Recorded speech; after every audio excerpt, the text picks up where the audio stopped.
हमारे साथ कौस्तुभ गनबोटे की पत्नी है जो उनके साथ पहलगाम में थी। अ, थोड़ा सा हिंदी में जानने की कोशिश करेंगे। बहुत जो कष्ट है उन कष्टों से, बहुत मेहनत से आपके पति ने जो है आपका बिजनेस खड़ा किया था, और थोड़ा सा आपका परिवार लग रहा है कि एक सेटल हो गया था और आपने कश्मीर जाने का निर्णय किया था। हाँ, हमने कश्मीर जाने का निर्णय किया था। इस बार पहली ट्रिप वो करने की हमने। कब यहाँ से निकले थे, कब वहाँ पे पहुँचे? हम शनिचर को निकले थे यहाँ से। हमारी 12:30 बजे फ्लाइट थी दिल्ली तक। पहलगाम कहाँ, कब पहुँचे? पहलगाम हम 10 बजे पहुंचे रात को, दूसरे दिन। रविवार को, और फिर आप उसके अगले सोमवार को आप घूमने के लिए निकले। घूमने को निकल पड़े। कौन था आपके साथ, लोकल कोई थे क्या? लोकल तो उधर ऊपर पॉइंट पे तो थे, लेकिन हम 5 जन साथ में थे। तो क्या हुआ जब आप जा रहे थे, तो क्या क्या वहां पर आप देख रहे थे, अचानक क्या हुआ? अचानक उधर हमने गोली का आवाज आया, 2-3 बार गोली का आवाज आया। हम उनको लगा, मेरे हस्बैंड को, कि शेर आया। उनको नहीं लगा, उधर के लोकल जो लोग थे ऊपर के, तो वो बोले कि शेर आता है इधर, तो ऐसा बंदूक का आवाज करते तो भाग जाते। तो मेरे हस्बैंड बोले कि सब जन सो जाओ, इधर लेट जाओ। तो वो लेट गए, खुद हम वैसे ही बैठे रहे साइड में। तो और दो आवाज आने लगे। जिसने हमें फोटो खींचे थे उसको हमने पैसा दिया, और शेर आया करके वो भाग गया जल्दी से। और फिर शेर आया तो मैं जिधर से वो आएगा ऐसा लग रहा था, मैं उधर देख रही थी, और मोबाइल मेरा ओपन करने को लिए मोबाइल हाथ में लिया कि मैं उसका फोटो निकालूं शेर का। तो हम वो आशावरी बोल रही थी कि नहीं नहीं, मुझे मरने का नहीं है, मुझे और जीने का है। पापा मुझे मरने का नहीं है, मम्मी मुझे मरने का नहीं है। तो मैं बोली कि इधर से शेर आने वाला है, ये इधर से कैसे क्या देख के बोल रही है। तो मैंने मुड़ के देखा तो सामने वो था खड़ा, बंदूक लेके। उन्होंने उसके पिता को आगे बुलाया, ए चौधरी इधर आ गया। वो उठे, उन्होंने बहुत उनको बोला कि हमें मत मारो, हमने कुछ नहीं किया, आप जैसा बोलोगे वैसा हम करेंगे। क्या बोल रहे थे?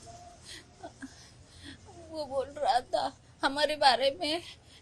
एक वीडियो वायरल हुई है, एक मतलब हम बच्चों को और औरतों को मारते, ऐसा वीडियो वायरल हुआ है, जो कि हमने किया नहीं है। तो आप मोदी जी को जाके बोलो ऐसा ऐसा ऐसा बोला वो। और वो बोल रहे थे हाँ हम बोलेंगे, उनकी बीवी बोले कि हाँ हम बोलेंगे उनको, मोदी जी को, आपने नहीं किया है लेकिन हमें अभी छोड़ दो। लेकिन उन्होंने गोली मार दिया, दोनों के ऊपर 3-3 गोलियां मारे, और बोला कि हम औरतों को और लड़कियों को कुछ नहीं करेंगे, सिर्फ आदमियों को मारेंगे। और अजान पढ़ने के लिए बोला, तो हमने अजान भी पढ़ा। अल्लाह अकबर, बहुत बार अल्लाह अकबर अल्लाह अकबर जोर जोर से हम बोलने लगे।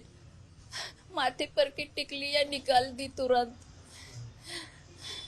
फिर भी उन्होंने कुछ नहीं सुना? नहीं सुना। वो आपके साथ जो लोग थे, जो गाइड थे, जो वो कहाँ? गाइड तो हाँ, नीचे ही था। वो एक ही पॉइंट था मिनी स्विट्जरलैंड करके, तो हमें वहां छोड़ के, घोड़े वाला तो उनका फिर दूसरे को लाने के लिए गया होगा शायद, वहां तक नहीं आया था वो, हमें उधर छोड़ के गया था।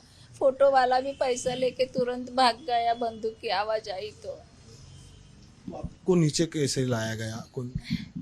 हमको नीचे नहीं लाया गया, हम उधर से उठे। वो आशावरी उसकी मम्मी बोली कि चलो हम भागेंगे इधर से, नहीं तो फिर से आएंगे, फिर हमें भी मार डालेंगे। तो हम उधर से भाग गए। रास्ता बहुत डेंजर था, वो चलते चलते गए, हमारा घुटनों तक पैर उस चिखल में जा रहा था। तो मैंने मेरा शूज भी निकाल दिया और वैसे ही तुरंत भागने लगी बिना चप्पल की। फिर हमारा घोड़े वाला आया, बोला बहन जी बैठो घोड़े पे, चलो हम आपको लेके जाते हैं। तो हम तीनों को उसने घोड़े पे बिठाया और नीचे लेके आया। हमारा जो ड्राइवर था उसके पास लाके छोड़ा उसने। और उधर से फ़ोन भी नहीं लग रहे थे, फ़ोन भी ब्लॉक कर दिए थे।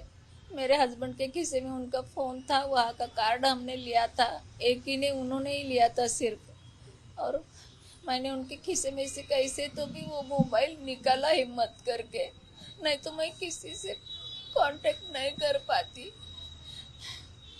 तो मैंने मेरे देवर को पहले फ़ोन किया।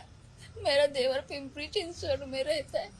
वो बोला दादा को कुछ नहीं हुआ है, वो बेशुद्ध हुआ है, तू हिम्मत मत हारना, मैं आ रहा हूँ, तुरंत आता हूँ, टेंशन मत ले।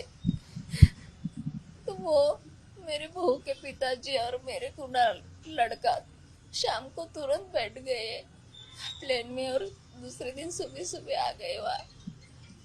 आखिरी सवाल, ये सब होने के बाद कड़ी कार्रवाई की मांग हो रही है दहशतगर्दों के ऊपर, पाकिस्तान के ऊपर। कार्रवाई करो, आप बहुत कड़ी कार्रवाई करो। उन्होंने हिम्मत ही नहीं करनी चाहिए अपनी भारत की तरफ देखने की। तो ये जो इनका दर्द है वो शब्दों में बयान नहीं हो सकता है, लेकिन एक जो आखिरी बात इन्होंने कही है कि मिलिट्री वाला उधर रखना चाहिए था, एक मिलिट्री वाला हिम्मत नहीं करते फिर उधर आने के। इतने सारे अगर सैलानी थे, टूरिस्ट थे, तो कुछ तो सिक्योरिटी वहां पे होनी चाहिए थी। होनी चाहिए थी, उनको मालूम था ये कश्मीर रिस्की है, आतिरों की इधर आते हैं, बहुत बार कश्मीर के ऊपर हमला हुआ है, तो उन्होंने वो पॉइंट अगर खुला किया है तो वहाँ सिक्योरिटी तो रखना चाहिए था। हमें पर्यटक को क्या मालूम कि उधर कोई नहीं है सिक्योरिटी। हमने जगह जगह सिक्योरिटी देखा, हमें लगा उधर भी सिक्योरिटी रहेगा, लेकिन उधर कोई भी सिक्योरिटी नहीं थी। कड़ी कार्रवाई की मांग हो रही है, जिससे ऐसी जो घटनाएं वो हम आए दिन देखते रहते हैं, लेकिन सिविलियंस पर जो हमला है वो काफ़ी सालों के बाद हुआ है। बावजूद इसके ये जो हमारे पूरे देश में हम जो गुस्सा देख रहे हैं, उस गुस्से के चलते कड़ी कार्रवाई की मांग हो रही है। कैमरामैन विजय राउत के साथ मंदार गुंजारी, एबीपी न्यूज़, पुणे।